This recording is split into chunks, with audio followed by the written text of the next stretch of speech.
Hi friends, நான் உங்கள் empty. நம்ம இப்போ எதை பற்றி பார்க்க போனாக்கா ராணிப்பேட்டை மாவட்டத்தை பற்றி பார்க்க போகிறோம்.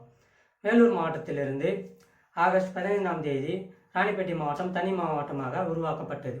28/11/2019 அன்று முன்னாள் முதல்வர் எடப்பாடி கே பழனிசாமி அவர்களால் ராணிப்பேட்டை மாவட்டம் தனி மாவட்டமாக தொடங்கி வைக்கப்பட்டது. வாங்க வீடியோக்குள்ளே போய் பார்க்கலாம்.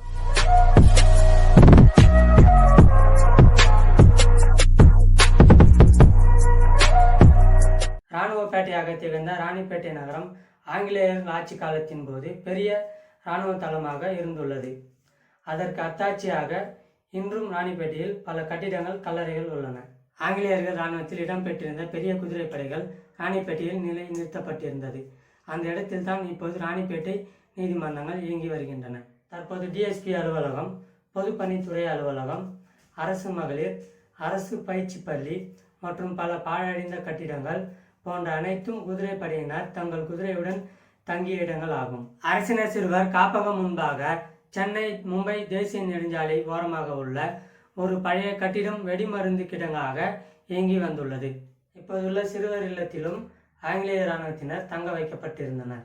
மாவட்டத்தின் பெரிய வார சந்தையான ராணிப்பேட்டை வார சந்தை ஒரு காலத்தில் இரும்பு வேலி அமைக்கப்பட்டு அதில் போர்க்கைதிகள் தங்க வைக்கப்படும் திறந்த வெளிச்சிறையாக செயல்பட்டுள்ளன என வரலாற்று குறிப்புகள் கூறுகின்றன. ராணிப்பேட்டை மையப்பகுதியான நவல்பூர் பகுதியில் ஒரு கல்லறை உள்ளது. இந்த கல்லறையில் உள்ள அனைத்து பழமை வாய்ந்த சமாதிகள் ஆங்கிலேயர் அரசின் கப்பல் படை வீரர்களின் போரின் போது இறந்த வீரர்கள் அடக்கம் செய்யப்பட்ட சமாதி ஆகும். மேலும் அவர்களின் குடும்பத்தினர் சமாதிகளும் இங்கு உள்ளன.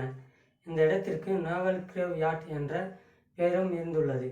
ராணிப்பேட்டை மாவட்டத்தின் மொத்த பரப்பளவுன்னு பார்த்தீங்கன்னாக்கா 2234 ஸ்கொயர் கிலோமீட்டர்.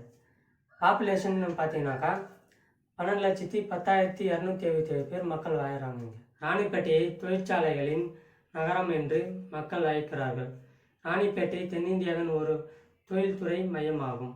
தோல் மற்றும் தோல் பொருட்கள், காலணிகள், ஆடைகள் போன்றவற்றை ஏற்றுமதி செய்யப்படுகிறது. பல பெரிய மற்றும் நடுத்தர தோல் தொழிலர்கள் உள்ளன. ராணிப்பேட்டையில் மற்ற சிறிய அளவிலான தொழில்கள் உள்ளன.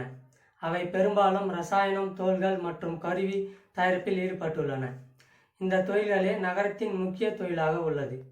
பெருமாளில் மங்கள சாசனம் பெற்ற 108 திவ்ய தேசங்களில் 65வது திவ்ய தேசமான லட்சுமி நரசிம்ம பெருமாள் கோவில் இங்கு அமைந்துள்ளது. 14ஆம் நூற்றாண்டில் கட்டப்பட்ட ரத்னகிரி பாலமுருகன் கோவில் இங்கு அமைந்துள்ளது. மணியின் ஒளியே ஒளிரும் அணி புனைந்த அணியே